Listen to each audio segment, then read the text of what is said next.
आज मैं आप लोग के लिए OnePlus 5T मोबाइल को चार्जिंग केस शॉर्ट हुआ तो कैसे बनाते हैं मैं दिखाना जा रहा हूँ। सुरुमा मैले तपाईहरुको लागि सुरुमा खोलखाल बनाइसकेको छु, सुरुमा मोबाइलहरु बनाइसकेको छु।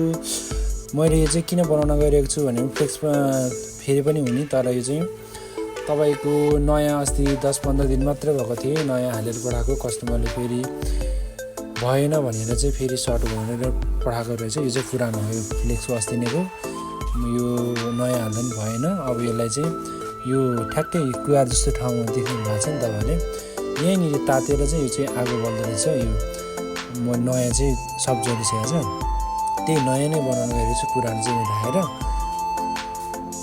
यसलाई चाहिँ म त्यो जलेको चाहिँ भने चाहिँ थोरै कैँचीले काटेर बनाएको छु हेर्नुहोस् त। त्यो क्युआर जस्तो ठाउँ हेर्न सक्नुहुन्छ तपाईहरुले। क्युआर ठाउँ चाहिँ मैले थोरै काटेर अनि माथि तलको प्लग चाहिँ माथि जम्पर गरेर माथिको सुरुको फर्स्टमा लगेर जम्पर गरेको छु हेर्न सक्नुहुन्छ।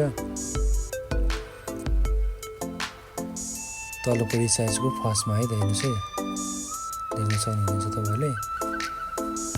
यसमा फर्स्टमा तलको चाहिँ चौथो तेस्रो लगाउन सक्नुहुन्छ, हेर्न सक्नुहुन्छ। चार्ज भइसकेको छ। अब हामी बिदाबादी गरौँ साथीहरु। हस् त, धन्यवाद। प्लिज लाइक शेयर गर्नु होला, सब्स्क्राइब गर्न नभुल्नु होला मेरो युट्युब च्यानललाई। तपाईहरुलाई नयाँ भिडियोहरु यसरी ल्याउने छु। हस् त, धन्यवाद।